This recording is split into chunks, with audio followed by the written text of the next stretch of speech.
الحمد لله وكفى وسلام على عباده الذين اصطفى أما بعد فأعوذ بالله من الشيطان الرجيم بسم الله الرحمن الرحيم قال الله سبحانه وتعالى في كتابه الكريم والفرقان العظيم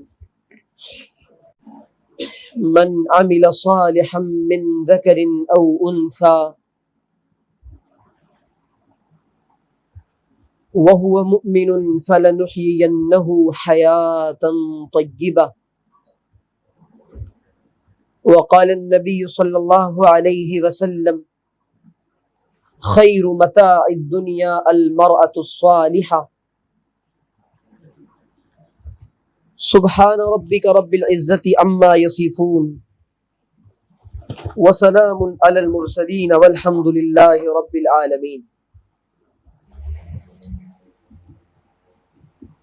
اللهم صل على سيدنا محمد وعلى آل سيدنا محمد في أول كلامنا وأوسط كلامنا وآخر كلامنا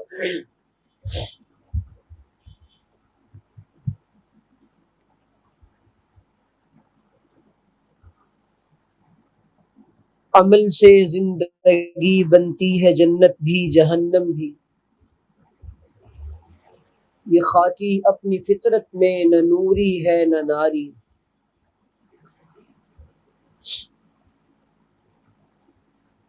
اللہ تعالیٰ نے انسان کو چند روزہ زندگی عطا فرمائی ہے اور انسان دنیا کے اندر اس کو سلو کرے۔ مجھے تکلیف ہو رہی ہے، تھوڑا سا سلو کریں۔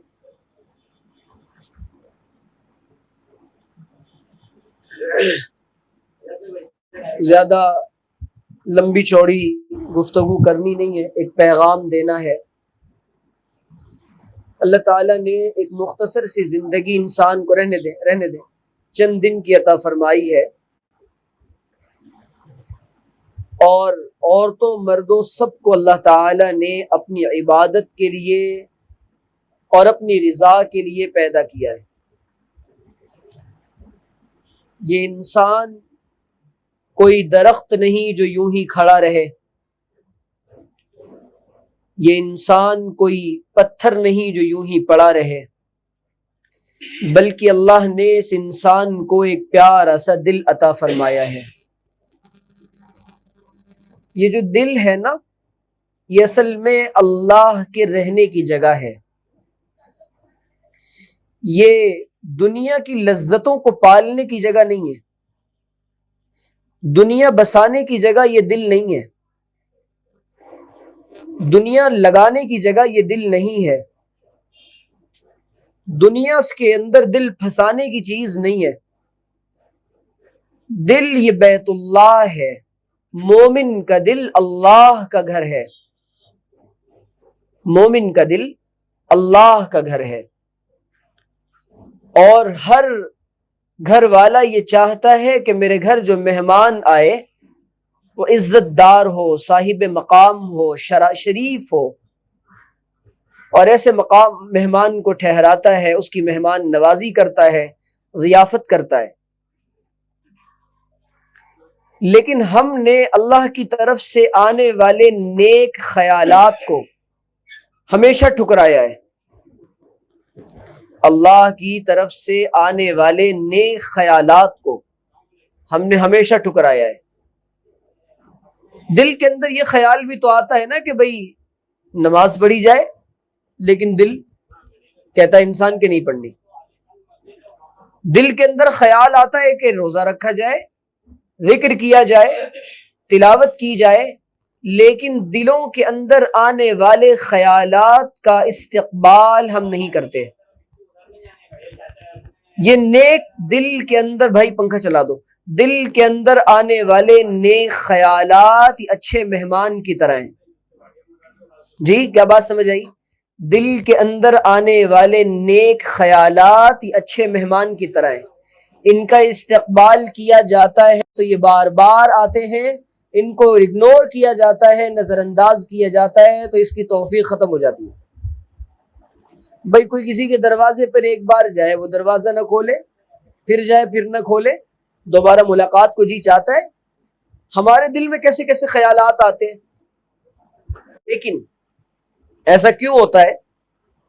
دنیا کی مشغولی۔ ہمارے پاس سب سے بڑا عذر یہ ہے جی کیا بتائیں، ہم تو بڑے مشغول ہیں، بہت بزی ہیں، زندگی کا نظام بہت شیڈیول بزی ہے، کیا کریں؟ یہی تو خیال آتا ہے کہ ہم بزی ہیں، ہمارا نظام بزی ہے، ہم لوگ بزی ہیں، کیا کریں؟ بات اصل میں یہ ہے کہ اللہ تعالیٰ نے انسان کو پیدا کیا کہ وہ مصروفیات میں رہ کر اللہ کو یاد کرے۔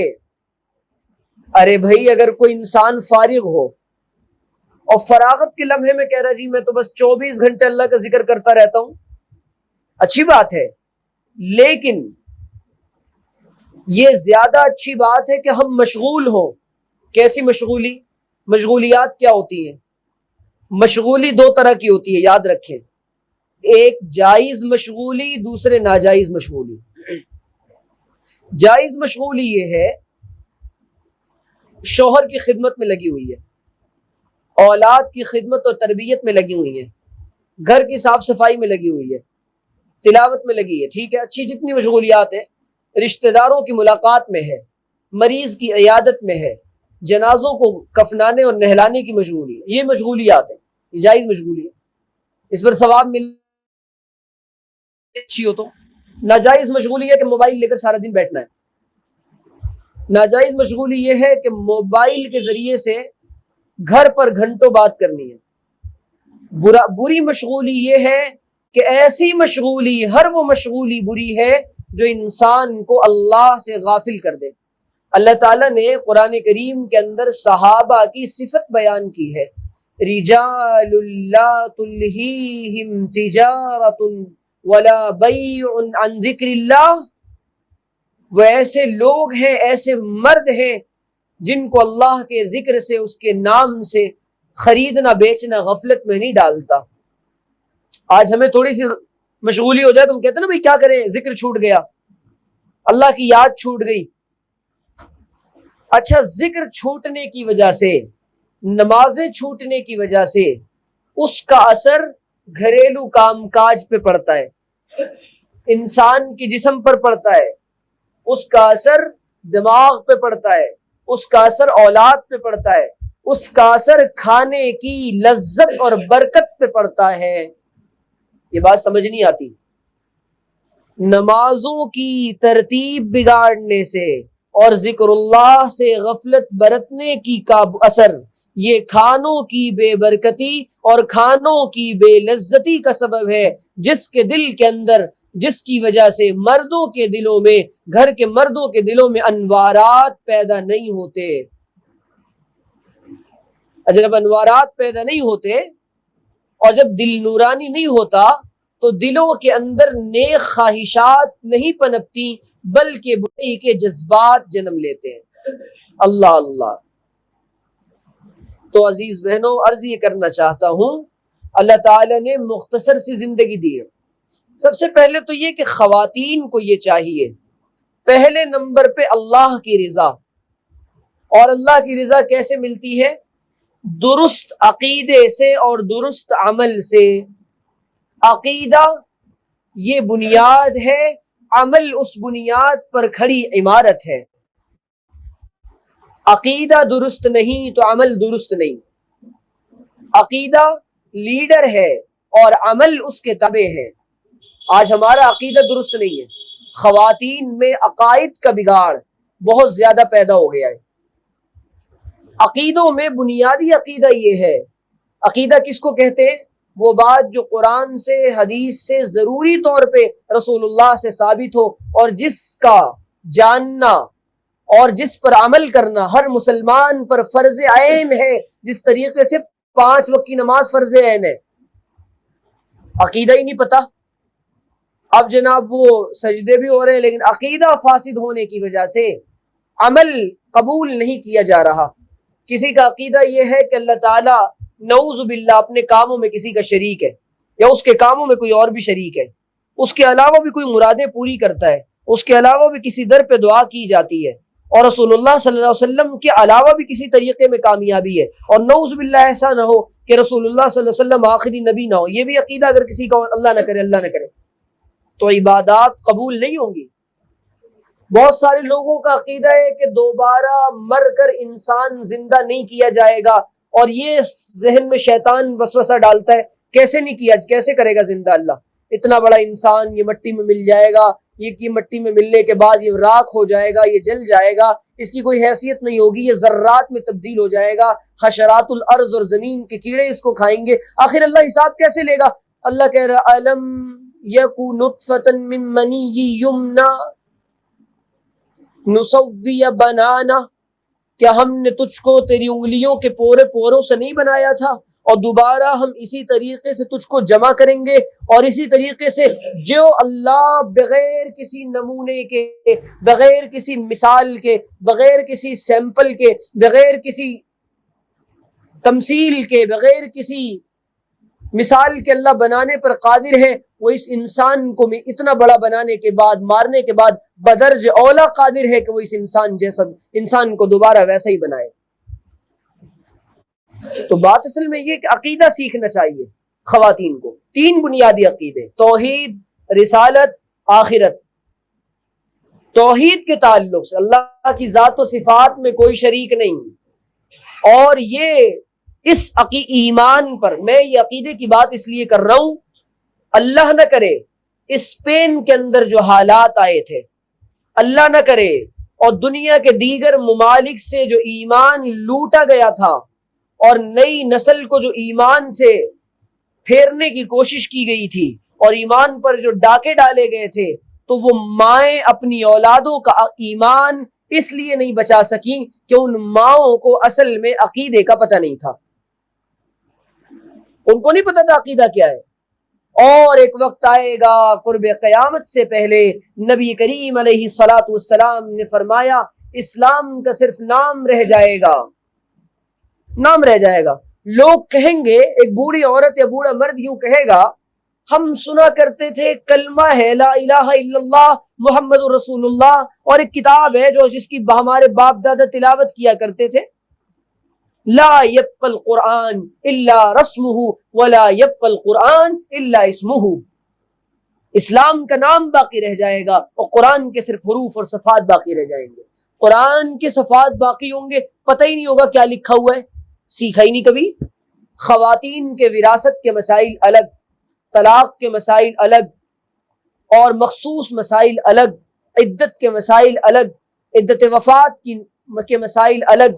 قرآن کریم نے سارے مسائل بتائے، یہاں تک کہ عورت کو اسلام نے ایسے حقوق عطا فرمائے کہ مرد کو یہ بتایا کہ یہ تیری ماں ہے، اور کتنی مدت تک اس نے تجھے پیٹ میں رکھا، پیٹ میں رکھنے کے بعد اس نے تجھے دودھ پلایا 24 مہینے تک، اس کے بعد چھڑانے لگی، اور اس کے بعد اس نے تجھے اپنی چھاتی سے لگائے رکھا، اور پھر یہ قرآن کہہ رہا ہے وَاخْفِضْ لَهُمَا جَنَاحَ الذُّلِّ مِنَ الرَّحْمَةِ، ان کے سامنے، ماں باپ کے سامنے پھر قرآن بتاتا ہے کیسے رہنا ہے، معاشرت کے آداب سکھا رہا ہے قرآن۔ عقائد کے بعد نمبر آتا ہے، ایمانیات کے بعد نمبر آتا ہے معاشرت کا، معاملات کا، اخلاقیات کا، عبادات کا۔ عقیدہ درست ہوگا تو عبادت درست ہوگی۔ بھائی پتہ ہی نہیں عبادت کر کس کے لیے رہا ہے، اور پھر عقیدہ درست ہونے کے لیے یہ معلوم ہونا چاہیے اللہ کا مقام کیا ہے، اللہ ہے کون، اللہ کا تعارف ہی نہیں ہے، آسمان و زمین کا بنانے والا، کہ انسان کے دل میں یہ بات پیدا ہو جائے کہ مجھ کو اللہ نے بنایا، میرے ماں باپ کو اللہ نے بنایا تھا، میرے باپ دادوں کو اللہ نے بنایا تھا، مجھے اولاد دینے والا اللہ ہے، اور بنیادی طور پہ یہ بات اس کے دل میں آ جائے کہ پیدا ہونے کے دن سے لے کر رزق کا نظام اللہ نے اپنے ذمے لے رکھا ہے، اور مارے گا بھی اللہ، جلائے گا بھی اللہ، اپنے سامنے کھڑا بھی اللہ کرے گا، حساب بھی اللہ لے گا، جنت بھی اللہ دے گا، جہنم بھی اللہ دے گا۔ یہ عقیدہ ہے۔ اب پتہ ہی نہیں کیا ہے عقیدہ۔ پھر اللہ تعالیٰ نے کس کو بھیجا بھائی؟ ہمارے نبی صلی اللہ علیہ وسلم کو اللہ تعالیٰ نے بھیجا۔ کیوں بھیجا نبی کو بھیجا؟ جاؤ یہی باتیں بتاؤ، اننی انا اللہ لا الہ الا انا فاعبدنی واقم الصلاۃ لذکری، کہہ دیجئے کہہ دیجئے کہ میں ہی اللہ ہوں، میرے علاوہ کوئی معبود نہیں، عبادت کے قابل، پرستش کے قابل، پوجنے کے قابل، ورشپ کے لائق، عبادت کے لائق صرف ایک ذات ہے، خداوند قدوس، بس اس کے علاوہ کوئی نہیں۔ سجدہ خالق کو، سجدہ رازق کو، سجدہ مالک کو، اس کے علاوہ کسی کے سامنے سجدہ نہیں۔ توحید کا نبی نے سب سے پہلے حضرت معاذ ابن جبل کو جب اہل یمن کی طرف بھیجا، بخاری مسلم کی روایت ہے، حضرت نبی پاک نے حضرت معاذ ابن جبل کو بھیجا، یا معاذ، اے معاذ، تم ایسی قوم کی طرف جا رہے ہو جو قوم اہل کتاب ہے، سب سے پہلے ان کو کس کی دعوت دینا؟ ان یوحد اللہ، ان کو بتانا کہ اللہ ایک ہے۔ توحید کا نظام و توحید اگر پختہ نہیں، ساری عبادت بیکار ہے۔ مزاروں پہ جا کے سجدے بھی ہو رہے، بابا کے تعلق سے یہ عقیدہ ہے بابا اولاد دے گا، یہ خیال ہے کہ بابا رزق دے گا، اور الگ الگ قسم کے الگ الگ ٹائپ کے بابا بنا رکھے، یہ بابا اولاد دیتا ہے، یہ بابا رزق دیتا ہے، یہ بابا دولت دیتا ہے، یہ بابا پیسے دیتا ہے۔ جیسے کعبۃ اللہ میں کفار نے بت بنا رکھے تھے، یہ بارش کا برسانے والا، یہ رزق کا دینے والا، یہ اولاد کا دینے والا، یہ دولت کا دینے والا، یہ لڑکی کا دینے والا، یہ لڑکے کا دینے والا، یہ زمین سے غلے کا نکالنے والا، ویسے ہی ہم نے بھی الگ الگ بت بنا رکھا ہے۔ سجدہ خالق کو بھی اور ابلیس کو بھی بتا کس سے عبادت کی جزا مانگے گا؟ سجدہ خالق کو بھی اور ابلیس سے یارانہ بھی، بتا کس سے عبادت کی جزا مانگے گا؟ بات اصل میں یہ ہے کہ نبی کریم علیہ السلام نے پہلے یہ فرمایا، اور اتنی شدت کے ساتھ فرمایا ایک دوسرے صحابی کو حضور نے کہ اگر ان قتلتا او حرقتا، اگر تجھے قتل کر دیا جائے، شہید کر دیا جائے، سولی پر لٹکا دیا جائے، وَإِن صُلِبْتَ، اور تجھے سولی پر لٹکا دیا جائے، تجھے جلا دیا جائے، تیرے ٹکڑے ٹکڑے کر دیے جائیں، لیکن وَلَا تُشْرِكْ بِاللَّهِ شَيْئًا، اللہ کے ساتھ کسی کو شریک نہ کرنا۔ کائنات کا نظام وہ تنہا چلا رہا ہے، اور اللہ تعالیٰ نے عجیب انداز میں اپنا تعارف کروایا، اللہ لا الہ الا ہو الحی القیوم لا تأخذہ سنۃ ولا نوم۔ علماء کہتے ہیں نیند کی خصوصاً عموماً 4 قسمیں ہیں، خصوصاً 2 قسمیں۔ اب سن لیجئے، سنۃ ولا نوم، نہ اس کو اونگ آتی ہے نہ اس کو نیند آتی ہے، یہ دوسری پہلی قسم، اور چوتھی قسم کو بیان کر کے کہہ دیا اللہ تعالیٰ نے نہ اس کو اونگ آتی ہے نہ اس کو نیند آتی ہے۔ جیسے انسانوں کو کام کرنے کے بعد انگڑائیاں اور سستیاں اور اونگیں آتی ہیں، اللہ تعالیٰ اس کا بھی اس کی شان کو یہ زیب نہیں دیتا، وہ ہمیشہ سے دیکھ رہا ہے، اور ایسا ہے کہ جیسے زمین کو، کائنات کے نظام کو پورا دیکھ رہا ہے، اور وہ اللہ ایسے دیکھ رہا ہے کہ ساری کائنات اس کے سامنے ماضی بھی حال ہے، مستقبل بھی حال ہے، وہ سارا کچھ دیکھے جا رہا ہے۔ اس نے اپنے بندوں کے ذمے صرف ایک کام لگایا ہے، مجھے راضی کر کے آؤ۔ اور آگے اس آیت میں یہ بھی بتا دیا، جب میں خدا ہوں، عبادت مجھے زیب دیتی ہے، پرستش مجھے زیب دیتی ہے، تو عبادت میرے علاوہ کسی اور کی نہ کرنا، دل کی آرزویں، ہاتھ اللہ کے سامنے اٹھانا، اور جب تمہیں ضرورت پڑ جائے واقیم الصلاۃ لذکری، میری یاد کے لیے نماز قائم کرنا۔ پھر دوسرا معاملہ آتا ہے عقائد کے بعد عبادات کا۔ عقیدہ پہلے پختہ کروایا جا رہا ہے، یہ قرآنی ترتیب ہے، عقیدہ پہلے پختہ کروایا جا رہا ہے، اس کے بعد عبادات پر زور دیا جا رہا ہے۔ پہلے مکی زمانے کے اندر ایمانیات پر محنت کرائی جا رہی ہے، ایمان کو مضبوط بنایا جا رہا ہے۔ حضرات صحابہ کہتے تھے تعلمنا الایمان ثم تعلمنا القرآن، سب سے پہلے ہم نے ایمان کو سیکھا، پھر ہم نے قرآن کو سیکھا ہے۔ آج ایمان کو بھی پتہ نہیں ایمان کیا ہے۔ ایمان نام ہے کہ یہ میں اپنی تمام تر آرزویں اور امیدیں اپنے اللہ سے لگاؤں، مجھے مخلوق سے کوئی کام نہ ہو۔ ایک اللہ والے کہیں جا رہے تھے، ان سے ایک بادشاہ نے پوچھا کہ بتائیں کچھ چاہیے؟ کہنے لگا تو بھی مخلوق میں بھی مخلوق، مخلوق مخلوق سے مانگے یہ زیب نہیں دیتا، اور کوئی کسی کو کچھ نہیں دے سکتا، خالق سے مانگتا ہوں میں، خالق سے۔ ایسا ہے جو خوشی سے دیتا ہے، کسی سے کہتا بھی نہیں اور دے کر واپس بھی نہیں لیتا، اور اتنی نعمتیں، کروڑوں نعمتیں اللہ تعالیٰ نے عطا فرمائی ہیں، اس کے بعد بھی ہم سے حساب نہیں مانگا. ان تعدوا نعمت اللہ لا تحصوها، گننا چاہو تو گن نہیں سکتے. اتنی نعمتیں، نعمتوں کے ساتھ نعمتیں جڑی ہوئی ہیں. انسان کو پیاس لگ رہی ہے، یہ نعمت ہے. پانی پی رہا ہے، پانی گلے کے گھونٹ گھونٹ گلے سے اتر رہا ہے، یہ نعمت ہے. اس کے بعد اس پانی کا ذائقہ آ رہا ہے، یہ نعمت ہے. پانی اپنے مقام پر جا رہا ہے، یہ نعمت ہے. پانی کے ذریعے پیاس بجھ رہی ہے، یہ نعمت ہے. پانی پینے کے بعد پیاس نہیں لگ رہی، یہ نعمت ہے. پانی اپنے مقام پر جا کر نہیں نکل رہا، یہ نعمت ہے. اسی پانی کو آنکھوں سے نکالتا ہے، اسی پانی کو بدن کے ذریعے نکالتا ہے، اسی پانی کو دونوں مقام سے نکالتا ہے، اسی پانی کو خون بناتا ہے، اسی پانی کے ذریعے سارے باڈی کے نظام کو چلاتا ہے. اور اللہ کہہ رہا ہے ان تعدوا نعمت اللہ لا تحصوها، یہ میری نعمتیں ہیں جن کو تم گن نہیں سکتے. اتنی نعمتیں دینے کے بعد پھر ایک بات کہتا ہے، میرے بن جاؤ، میرے بن جاؤ، میری بندگی کرو، میرے علاوہ کسی کی بندگی نہ کرو. اور خاص طور پہ نبی اکرم صلی اللہ علیہ وسلم جب حضرات صحابہ سے بیعت لیتے تھے تو صحابہ سے کہلواتے تھے، یوں کہو کہ ہم شرک نہیں کریں گے. حضرات صحابیات سے بیعت لیتے تھے، حضور کہلواتے تھے یوں کہو کہ تم شرک نہیں کرو گی. الگ سے کہلوایا جا رہا ہے. عورتوں کے لیے مستقل احکامات بیان کیے جا رہے ہیں. کیوں؟ جنت میں عورتوں کو بھی جانا ہے، مردوں کو بھی جانا ہے. دونوں کے لیے اللہ تعالیٰ نے بنایا. اور اللہ کس کو عطا فرمائے گا؟ من عمل صالحا.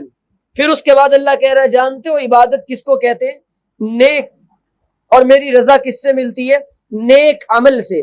وہ عمل جو مجھ کو خوش کر دے، وہ عمل جو مجھے راضی کر دے، وہ عمل جو جنت میں لے جانے کا ذریعہ بن جائے، وہ عمل جو جہنم سے بچانے کا ذریعہ بن جائے، وہ عمل جس پر میری رضا ملتی ہے، اور وہ عمل جس سے میں ناراض ہوتا ہوں اس کو چھوڑ دو. اتنا سا کام ہے، بس اتنا سا کام ہے.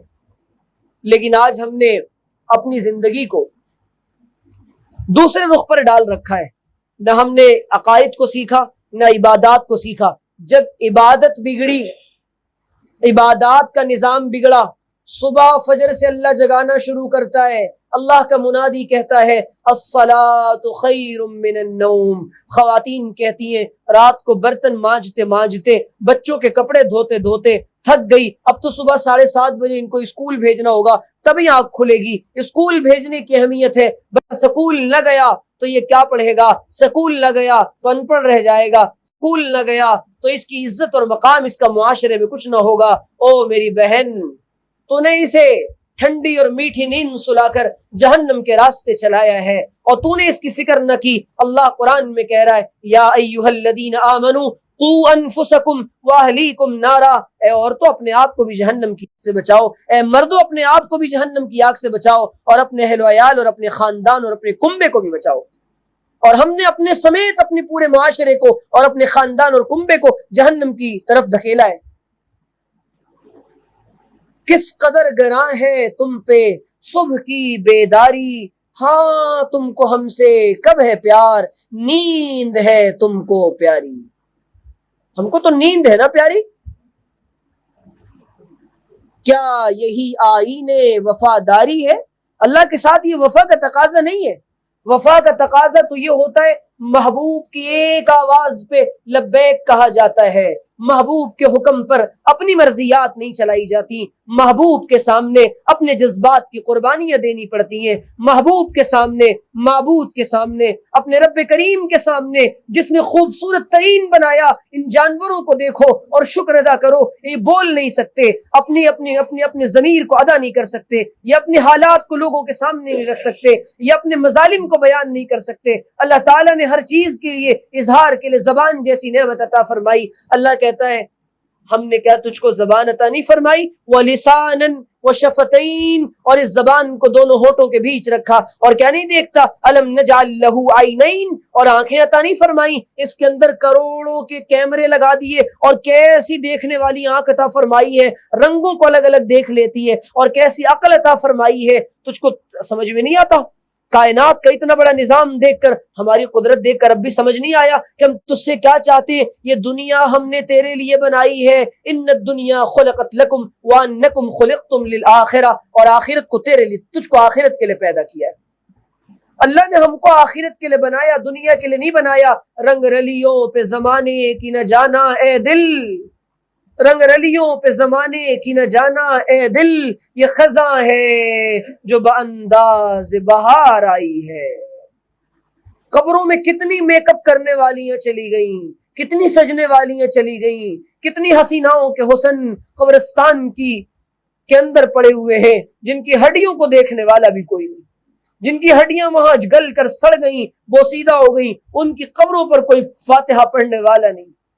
وہ مس ورلڈ کہلانے والیاں، وہ پوری دنیا کی خوبصورت ترین عورتیں، اللہ تعالیٰ توبہ کی توفیق عطا فرما دے، مرنے سے پہلے یو ٹرن لے لے ہم اور اللہ کی منزل پر آ جائیں۔ یہ اصل سستا سودا ہے۔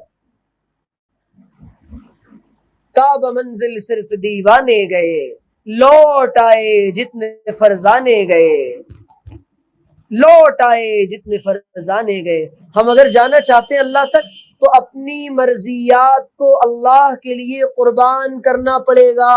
انسان یہ کہ میں یہ بھی کروں گا اور نماز بھی پڑھوں گا، نہیں چلے گا۔ تیرا حضور بھی بیکار، تیرا قیام بھی بیکار، کوئی فائدہ نہیں نماز ہوا جو مرضیات پر نہ لائے۔ وہ رکوع اور سجدہ ہے، وہ جھکنا ہے، وہ ٹائم پاس ہے، وہ عبادت نہیں ہے۔ عبادت جب دل میں داخل ہوتی ہے، عبادت کا نور جب دل میں آتا ہے تو ظلمتوں کے ساتھ، گناہوں کے ساتھ زندگی گزارنا مشکل ہو جاتا ہے۔ آج ہم نے جس زندگی کو اختیار کیا ہے نا، یہ اللہ کی فرما برداری والی زندگی نہیں ہے۔ صبح سے لے کر شام تک، شام سے لے کر رات تک، رات سے لے کر پھر صبح تک، دن کے 24 گھنٹوں میں ہمارا نظام الاوقات کیا ہے، ہمارا نظام زندگی کیا ہے، ہمارا مزاج زندگی کیا ہے۔ سب کو راضی کرنے کی فکر ہے، اللہ کو راضی کرنے کی کوئی فکر نہیں۔ 24 گھنٹے کی زندگی میں یہ پلاننگ ہے، ابھی یوں کرنا ہے، یہ کرنا ہے، یہ کرنا ہے، ہر کام کا شیڈیول ہے۔ اللہ مر گیا، مرنے کے بعد اللہ کو کیا جواب دینا ہے، اس کا کوئی شیڈیول نہیں ہے۔ اری کیا کرے گی کھڑی دن کا دن، نہ جانے بلا لے پیا کس گھڑی۔ اللہ تو نہ جانے کب بلا لے نا، یہ بولنے والا ابھی جا سکتا ہے، سننے والوں میں کوئی بھی کبھی بھی جا سکتا ہے۔ کس ترتیب کے انتظار میں ہے کہ پہلے دادی جائے گی، پہلے نانی جائے گی، دادیوں دادوں کے کندھوں پر پوتوں کے جنازے دیکھے، نواسوں کے نانوں کے کندھوں پر نواسوں کے جنازے دیکھے، بوڑھے باپ کے کندھے پر جوان بیٹی کے جنازے دیکھے۔ کس گمان میں ہم آپ پڑے؟ افحسبتم انما خلقناکم عبثا وانکم الینا لا ترجعون، ہم نے تم کو بیکار پیدا کیا ہے۔ حضرت ابراہیم بن ادہم، ہم نے موبائلوں میں زندگی گزاری، یہ شو دیکھ لے، وہ شو دیکھ، اس کے ٹائم طے ہیں، اور ان موبائلوں نے ہماری معاشرت کو تباہ کر دیا۔ اسلام نے جو خوبصورت معاشرت عطا فرمائی، اس معاشرت کو تباہ کر دیا۔ اس میں میاں بیوی کے حقوق ہیں، اس میں ماں باپ کے حقوق ہیں، اس میں اولاد کی تربیت کے رہنما اصول ہیں، ہم نے اس معاشرت کو تباہ کیا ہے۔ تمہاری تہذیب اپنے خنجر سے آپ خودکشی کرے گی، جو شاخ نازک پہ آشیانہ بنے گا ناپائیدار ہوگا۔ ہم نے جس تہذیب کو گلے لگایا ہے نا کہ جی کھانے کا ٹائم الگ، بیٹا الگ کھائے گا، ماں الگ کھائے گی، شوہر الگ کھائے گا۔ حضور نے فرمایا ساتھ کھانے والوں پر، کٹھے کھانے والوں پر اللہ کی رحمت اترتی ہے، ایک ساتھ کھانے میں برکت ہوتی ہے، الگ الگ کھا کر کے ساری برکت کو ختم کر دیا۔ فرمایا برتن میں جتنے ہاتھ ہوتے ہیں اتنی برکت اترتی ہے، اور فرمایا 2 کا کھانا 4 کے لیے کافی، 4 کا کھانا 8 کے لیے کافی۔ اللہ کے رسول سچ فرما رہے ہیں، سچے اور پیارے نبی نے فرمایا۔ ہم نے اپنی معاشرت کو خود خراب کیا ہے، اپنی تہذیب کا گلا خود گھوٹا ہے۔ لباس کون سا پہننا ہے؟ وی کٹ والا لباس یہ بے حیائی ہے، گول کٹ والا لباس یہ حیا کا لباس ہے، اور اللہ کو یہ صفت اتنی پسند ہے حیا کی، شرم حیا کی، بولڈنس خاتون کی اور عورت کی اللہ کو پسند نہیں ہے۔ وہ جھجکنے والی ہو، وہ شرمانے والی ہو، وہ اترانے والی اور مٹکنے والی نہ ہو، وہ اپنی چال سے چال لوگوں کو دکھانے والی نہ ہو، وہ حیا کرنے والی ہو، لجاجت کرنے والی ہو، شرم کرنے والی ہو۔ اور اللہ کو اتنی پسند آئی یہ حیا کی صفت کہ اللہ تعالیٰ نے حضرت شعیب کی بیٹی کے چلنے کی کیفیت کو بیان کیا، تمشی علی استحیاء، اوہو وہ چل رہی ہے تو حیا کے ساتھ چل رہی ہے، باعزت باکردار، باعظمت، باوقار، مہذب باپ کی مہذب، باعزت، باکردار اور باعظمت بیٹی چل رہی ہے، قرآن پھر منظر کھینچتا ہے اور پیغام دیتا ہے، او اسلام مسلمانوں کی عورتوں، اگر تم باعزت ہو، اگر تم باعظمت ہو، اگر تم باکردار ہو، اگر تم عزت والی ہو، تو دیکھو اس میں تمہارے باپ کی بھی عزت، تمہارے شوہر کی بھی عزت، تمہارے اولادوں کی بھی عزت، یہ طریقہ ہے جو انبیاء کی بیٹیوں کا طریقہ ہے اور جنت والی عورتوں کا طریقہ ہے۔ ہم نے کس تہذیب کو، ہم نے اپنی عقائد کو برباد کیا، اپنی عبادات کو چھوڑا، پھر اپنی معاشرت کو تباہ کیا۔ ہم معاشرت کن سے سیکھتے ہیں؟ ان لوگوں سے معاشرت سیکھ رہے جن کو پتہ نہیں ہماری اولاد کون ہے، جن کو پتہ نہیں کہ ہمارے بچے کون ہیں، ان سے پتہ نہیں کہ جن کو پتہ نہیں کہ کھانا کیا کھانا ہے، جن کو پتہ نہیں کہ کپڑے کتنے پہننے ہیں، جن کو پتہ نہیں کہ اولاد کی تربیت کیسے کی جاتی ہے، اور اس سے معاشرت سیکھ رہے جن کو بوڑھے ماں باپ بوجھ لگتے ہیں اور وہ اولڈ ایج ہاؤس میں بچوں کو، ماں باپ کو چھوڑ آتے ہیں۔ چھوٹے بچوں کو بیبی سٹنگ میں ڈال دیا اور ماں باپ کو اولڈ ایج ہوم میں ڈال دیا۔ آنے والی بہو پر جو ماں باپ بوجھ لگتے ہیں، او میری بہن تو بھی کسی کی جب ساس بنے گی تو بھی کسی پر بوجھ لگے گی، تو بھی بوجھ بنے گی۔ تجھ پر اگر کسی کے ماں باپ بوجھ ہیں، تیرے اوپر اگر کسی کے بوڑھے ماں باپ شاق گزرتے ہیں، ان کی باتیں تجھے بری لگتی ہیں، تو جب بوڑھی ہوگی، تیری زبان جب لڑکھڑائے گی، تو نے جیسے ایک جوان بیٹے کو اس کے ماں باپ سے جدا کیا ہے، کل کو تو بھی جب بوڑھی ہوگی۔ یہ مکافات عمل کی دنیا ہے، چیزیں پلٹ کر آتی ہیں، گھبراؤ نہیں، پریشان نہ ہو، چھوڑو نہیں، دور نہیں وہ دن جب تو بھی بوڑھی ہو جائے گی اور چلنے کو محتاج ہوگی۔ تو نے جس کو سہارا بنایا تھا، اللہ تیرے اس سہارے کو تجھ سے چھینے گا اور کہے گا میرے علاوہ تو نے جس کو سہارا سمجھا تھا اس نے سب سے پہلے تجھے چھوڑا ہے۔ اللہ ان سہاروں سے بے سہارا کر کے بتاتا ہے، اللہ کو اپنا سہارا بنائے، اللہ کو منزل بنائے، اور اللہ کو منزل بنانے والوں کے لیے اللہ لوگوں کے دلوں میں محبت ڈالتا ہے۔ اولادیں جب ماں باپ نیکی پر آتے ہیں، اولاد کے دل میں اللہ خود بخود محبت ڈالتا ہے، خود بخود محبت ڈالتا ہے۔ بات اصل میں یہ ہے، ہم یہ سیکھیں کہ ہمیں زندگی کیسی گزارنی۔ 60-70 سال کی زندگی، اور یہ زندگی بہت قیمتی ہے، بہت قیمتی زندگی ہے۔ اس میں ایک واقعہ سنا دیتا ہوں۔ اللہ تعالیٰ کیسے قدردانی فرماتے ہیں۔ گناہ ہو گئے، ہم نے اپنی تمام چیزوں کو برباد کیا، اب توبہ کرنے کے بعد انسان سچے دل سے ارادہ کرے، اللہ اب جو زندگی گزر گئی بڑی غفلتوں میں گزر گئی، اب آپ کا دین بھی سیکھیں گے، آپ کو قرآن بھی سیکھیں گے۔ کسی پڑھنے والی خاتون سے قرآن سیکھ لے۔ قرآن کریم کو درست پڑھنا یہ نماز کی درستگی کے لیے ضروری ہے۔ ساری زندگی الحمدللہ رب العالمین الرحمن الرحیم مالک الدین ایاک نعبد، اس طریقے سے غلط قرآن پڑھا، اب کہہ رہے جی حضرت کیا بتائیں دعا قبول نہیں ہوتی۔ اب سب سے زیادہ بابوں کے پاس ہماری مائیں بہنیں جا کے بیٹھی ہوئی ہیں، جی حضرت وہ کسی نے کچھ کر دیا ہے۔ خالہ کچھ نہیں کیا کسی نے، آپ نے کچھ نہیں کیا ہے۔ دادی اماں آپ نے گھر میں کچھ بھی نہیں کیا، نہ فجر آپ نے پڑھی، نہ ذکر آپ نے کیا، نہ تلاوت آپ نے کیا۔ جی حضرت کیا بتائیں وہ تو بچے بس موبائل لے کے بیٹھے رہتے ہیں۔ اجی خالہ کیا آپ موبائل لے کے نہیں بیٹھتی؟ بچوں نے آپ کو دیکھا گیا کہ عیسائی اور یہودی فیملی گزر رہی ہے، اس کے بچوں نے کتابیں لی ہوئی ہیں، مسلم فیملی بڑی حیران ہوئی۔ ہم حیران ہیں کہ ہم اپنے بچوں سے کتابیں چھڑوانا چاہتے ہیں، موبائل چھڑوانا چاہتے ہیں اور کتابیں دینا چاہتے ہیں، اور یہ موبائل چھوڑ کر کتابیں لے رہے ہیں۔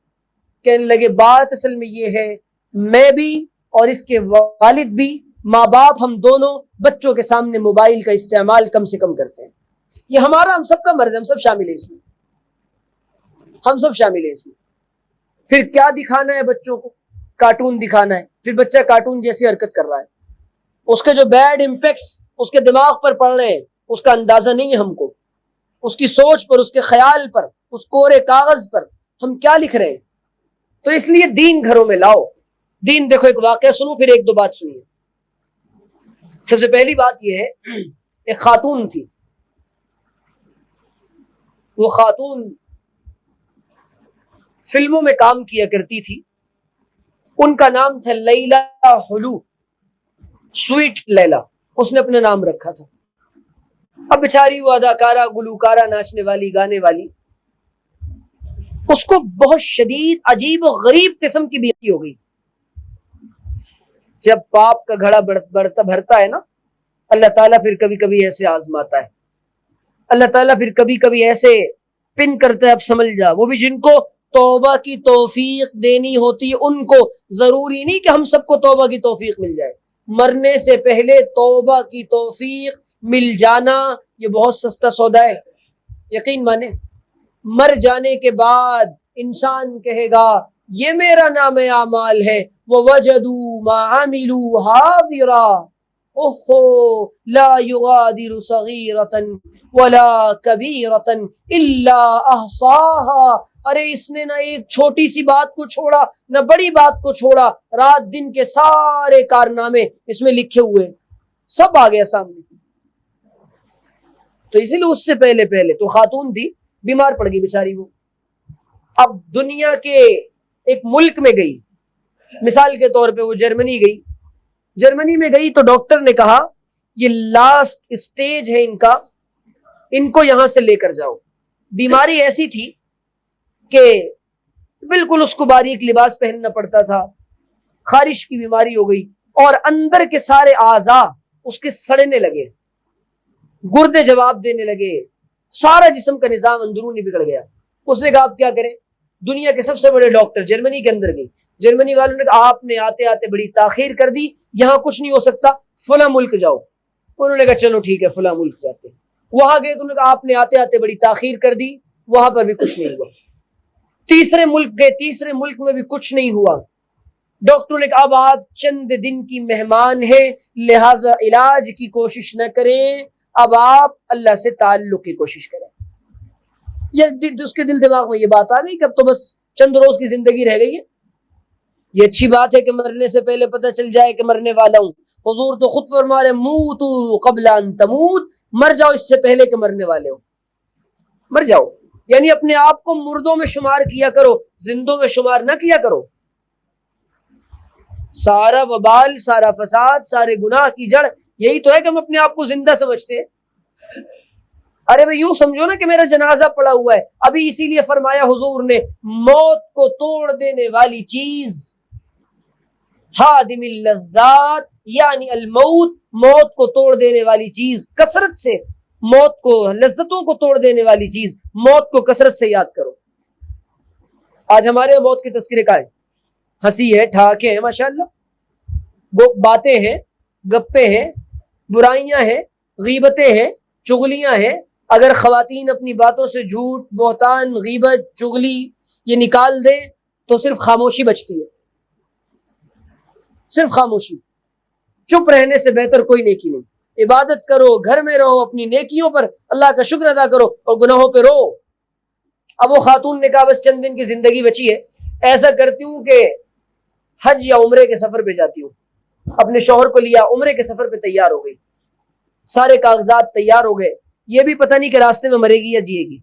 اس نے کیا کیا کہ کہیں پر سن لیا استغفار اور درود شریف سے اللہ تعالیٰ کی رحمت متوجہ ہوتی ہے، اور استغفار اور درود شریف سے اللہ تعالیٰ کی رحمت خاصہ نازل ہوتی ہے، اور اللہ تعالیٰ استغفار اور درود شریف سے بیماروں کو شفا یاب کرتے ہیں. اللہ تعالیٰ استغفار کرنے والے کی توبہ قبول کرتے ہیں. اس نے پڑھنا شروع کر دیا. اب اس نے بڑی کثرت سے استغفار پڑھنا شروع کیا. استغفار پڑھتی رہی، توبہ کرتی رہی، معافی مانگتی رہی. اللہ میں مر جاؤں تو مجھے معاف کر دینا، اللہ میں مجھے مرنے سے پہلے معاف کر دینا، اللہ مجھے مرنے سے پہلے معاف کر دینا. یہ بات وہ کہتی رہی. بالآخر حرم مکہ پہنچی. کعبۃ اللہ کو دیکھ کر کیا کیفیت بنی ہوگی اس کی. اب اس نے جا کر فوراً سجدے میں گر گئی، بیٹھ کر بیت اللہ کے سامنے رونے لگی، کہنے لگی اللہ تو نے اپنی رحمت سے مجھے اپنے گھر پہنچایا ہے، میرے مالک مجھے یہاں سے خالی ہاتھ نہ لوٹانا. اللہ تعالیٰ میں یا تو مجھے میری توبہ قبول فرما لے، اور اللہ اگر مجھے موت دینا یہ تو میری توبہ کے ساتھ موت عطا فرما. اس کے بعد اب جب طواف کا موقع آیا اور سعی کا موقع آیا تو سعی کے درمیان صفا و مروہ پہ دوڑ رہی ہے، چل رہی ہے صفا و مروہ پہ، چلتے چلتے زمزم پی رہی ہے، دعائیں کر رہی ہے. زمزم پیتی ہے، استغفار کرتی ہے. 8-10 دن وہ مدینہ منورہ پہنچی، مکہ مکرمہ سے بالکل 8-10 دن کے عمرہ مکمل کرنے کے بعد، 8-10 دن مکہ مکرمہ میں گزارنے کے بعد مدینہ منورہ پہنچی. اس کے شوہر نے کہا ایسا لگتا ہے کہ ایک بار تمہیں ڈاکٹر سے کنسلٹ کر لینا چاہیے. مدینے کے کسی ڈاکٹر سے کنسلٹ کیا. مدینے کے ڈاکٹر نے کہا آپ کو کوئی بیماری نہیں ہے، آپ بالکل شفا یاب ہیں. یہ عمل کی برکت ہوتی ہے. باتوں سے اللہ تعالیٰ کچھ نہیں دیتا، اللہ کے عمل کا سکہ چلتا ہے. دوائی جیب میں رکھ لی جائے، گھر بھر لیے جائیں، دواؤں سے شفا نہیں ملتی، کھانا پڑتا ہے. عمل کے بارے میں معلوم ہو کہ جی استغفار کا یہ فائدہ، درود شریف کا یہ فائدہ، ہم کرنے کو تیار نہیں. تو صبح شام نمازوں کا ٹیبلٹ لے لینا چاہیے. طاقت کے لیے درود اور استغفار کا استعمال کرنا چاہیے. درود شریف اور استغفار کے کیپسول کا استعمال کرنا چاہیے. یہ وٹامن ڈی کے کیپسولز ہیں، اس کو استعمال نہیں کر رہے ہم. بات اصل میں یہ ہے کہ ہم نے روایت میں آتا ہے من لزم الاستغفار جعلہ اللہ من کل ضیق مخرجا ومن کل ہم فرجا ویرزقہ من حیث لا یحتسب. اللہ کے رسول نے فرمایا جو آدمی استغفار کو اپنے لیے لازم کر لیتا ہے اللہ تعالیٰ اس کو نقد انعامات عطا فرماتے ہیں. کنٹینیو استغفار جو پڑھتا رہتا ہے، توبہ کرتے رہتا ہے، اپنے گناہوں کا استحضار کرتا ہے، اللہ سے معافی طلب کرتا ہے، اللہ کے رسول نے فرمایا اللہ تعالیٰ اس کو تمام تنگیوں سے، پریشانیوں سے، مصیبتوں سے نکلنے کا راستہ عطا فرماتے ہیں، اور اللہ تعالیٰ اس کو غم سے نجات عطا فرماتے ہیں. آج ہمارے یہاں کہا جاتا ہے نا جی کیا بتائیں حضرت، بڑا ٹینشن ہے، بہت ڈپریشن ہے. ٹینشن اور ڈپریشن کا یہ مرض اسلام کی کسی کتاب میں نہیں لکھا. مسلمانوں کی کسی کتاب میں ٹینشن اور ڈپریشن کا کوئی لفظ نہیں ہے. ہمارے یہاں اطمینان کا لفظ ہے، سکون کا لفظ ہے، چین کا لفظ ہے، راحت کا لفظ ہے، آرام کا لفظ ہے، آسانی کا لفظ ہے. ہمارے tension, depression, hypertension, anxiety فینزائٹی کا کوئی لفظ نہیں. یہ مغربوں کی بیماری ہے، یہ اہل مغرب کی بیماری ہے جو ہم تک آئی ہے. جی کیا بتائے ٹینشن ہے، بچہ کہہ رہا ہے ٹینشن ہے.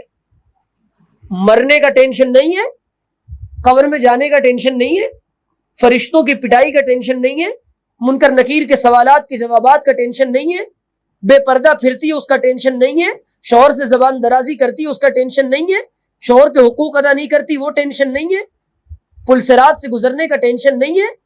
ٹینشن ہے تو کس کا جی؟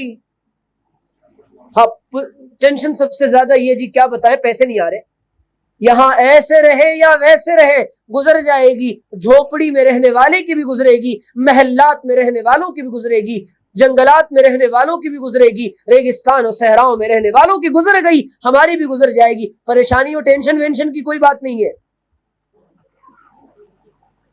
ٹینشن کی کوئی بات نہیں. کیا ہوگا؟ زیادہ سے زیادہ فاقہ ہوگا نا. ارے اللہ کی رضا کے ساتھ فاقہ ہو جائے وہ بھی قبول. اللہ سے یہ مانگنا نہیں چاہیے، حال اپنے اوپر مانگنا نہیں چاہیے یا اللہ مجھے غریب بنا دے، یہ دعا نہیں کرنی چاہیے. آ جائے تو قبول کر لینا چاہیے. یہی صبر ہے اور صبر جمیل ہے. پہلی بار میں الصبر عند الصدمۃ الاولی، صبر صدمے کے پہلے وقت میں کیا جاتا ہے، سب سے پہلے کیا جاتا ہے. یہاں جی جناب بچہ مر گیا اور جی ہائے صاحب نے میرے سامنے کی بات ہے شرکیہ کفریہ بولنے، اللہ نے میری اولاد لینی تھی، میں ہی ملا تھا، میرا ہی گھر تھا. اس کے بعد میں کہہ رہے اللہ مجھ کو صبر جمیل عطا فرمائے.